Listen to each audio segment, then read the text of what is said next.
All right, Ken Orange Theory Trader back with a video on the risk management strategy most traders don't know exists. So let's remember that risk does not have to be static. You are free to create your own risk management plan.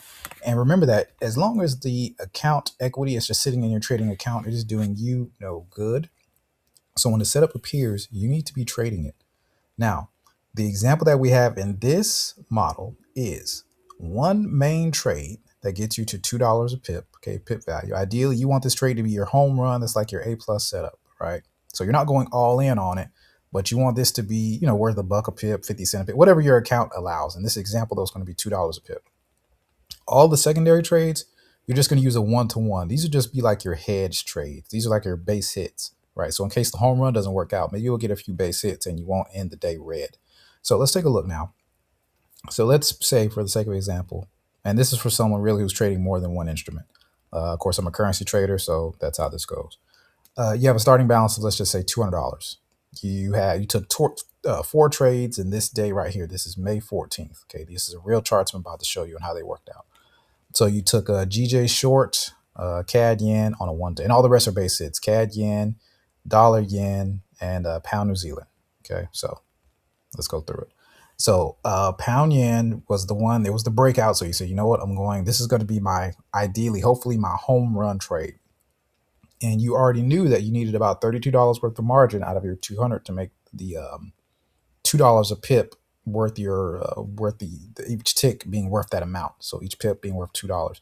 And it dropped 70 pips when it did finally hit around the low of the day and started to retrace. So that was your winning trade there.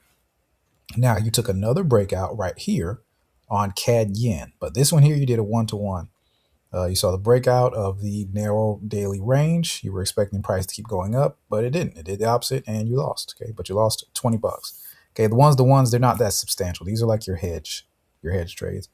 So once again, you took pound New Zealand. You took it long because you saw a CRT setup, so you thought this was going to be a candle 3 to the upside. This daily open here, you thought this was going to go up and just keep going up. So you entered in around the low of the day, what you thought was the low of the day right here, expecting price to go up, but it did the opposite and went down, right? And completely destroyed the structure. It broke candle two's low. It's just done, right? But it was only a $20 loss. And then you had one more where you took another breakout trade right here on dollar yen. You put your stop loss below the candle that broke out of the range. So that was that. And you just made them equal. So stop loss was equal to the take profit one-to-one. And then you won 20 bucks there. So the results. On CAD yen, you had a one-to-one and you lost. Okay, you lost 20 bucks. On pound New Zealand, you did a one-to-one and you lost. On GJ, your home run trade, you had a $50 worth of risk, but you didn't necessarily set a take profit. You left the take profit open, and you try to let it run and see what it will do for the day. And since you got about 70 pips, you got about 140 bucks on that one. And you got one more hedge trade that was good for 120 bucks. So that was that. Now, so your starting balance was $200. Your losses were $40. Your gain was $160. Your net profit for the day was $120, and your new balance for ending the day is $320. Okay, so that's it. So you had a $120 day. Now, this is just one example. You can create your own. There's no limits to this thing, but the thing is that we have zero way to know which trades will pay us and which ones won't. Some people get frustrated because you may take a trade like this one, right? And you want this to be your home run, and it doesn't. So what do? Do you just sit aside and cry, or do you have a plan? All right. So that's where this model comes into play here, right? So you don't know which one you're set. The setup is going to appear every single day. I promise. No matter what you're trading, it's going to probably show up every single day. But if you're watching multiple instruments, you just hedge your bet by taking as many as you can in a structured, planned out manner. Now, be mindful, though, of your margin so you don't get a margin call, because your margin is not unlimited. All right. You do have a limit on that. Have a max risk in case your drawdown makes you uncomfortable. So if all your trades start going against you, and let's say you have a $200 account and you're like, say, $57 in drawdown across all your positions, just get out of everything. Just reset, right? Just start over. Just be done. Okay. So you need to have that area in your mind.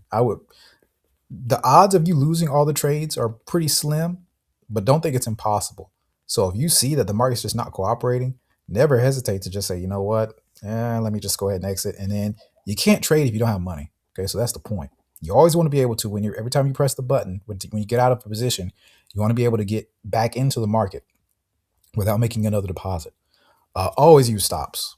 Okay, eliminate yourself from the position or out of the equation as soon as possible. Especially if you have multiple trades going on, you want to be sure that stop losses are in place. So if you miss something or price just spikes against you, oh well. I would recommend as well for the one-to-ones, use take profits as well. So if it spikes to your take profit, its price can spike either way. You'll get a quick base hit and not even know it. You'll be out of the trade and flat. And it's like, wow, okay, cool. I just made money, and that's it. You're also free to switch the trades at will. Sometimes what starts as a base hit could be a home run. And sometimes it's just process of elimination. There have been times where I take multiple positions, but then I see one trade that's really moving the way I want it to. I'll cut the others for a small loss and keep adding to the one that's behaving as I expect, right? Just keeping it dynamic. That's all. But you have to remember, you're not necessarily a trader, you're a risk manager. Okay. Anybody can be a trader, but can you be a good risk manager? If you can habitually do this, if you can keep this number smaller than this number, you're in the top 2%. Okay. We'll just say top 10% of traders. Okay. You're that talented 10th. But oftentimes their numbers are flipped. They average $40 gains and hundreds of dollars of loss. Okay. So we're going to cut that right now. Okay. But you have to have a plan. All right. So feel free to go flat at any time. Never marry a trade. Okay. It's just one of thousands. It's one of thousands. No one trade should make or break your account. So that's just one submission. So once again, let me throw this back up there. Okay, so again, 4 trades on the day. Some are going to win, some are going to lose. This is a 50% win rate on the day. Okay, half won, half lost. But you had a home run and some base hits. Okay, ideally. And there may be a day where all of these trades can win. But there may be another day where only one base hit will win and the rest will lose. You never know how it's going to work out. This is just an example that I found on a real day. So keep that in mind. I appreciate you watching and your time and attention. Don't forget to like, subscribe, and have a great rest of your day. Take care.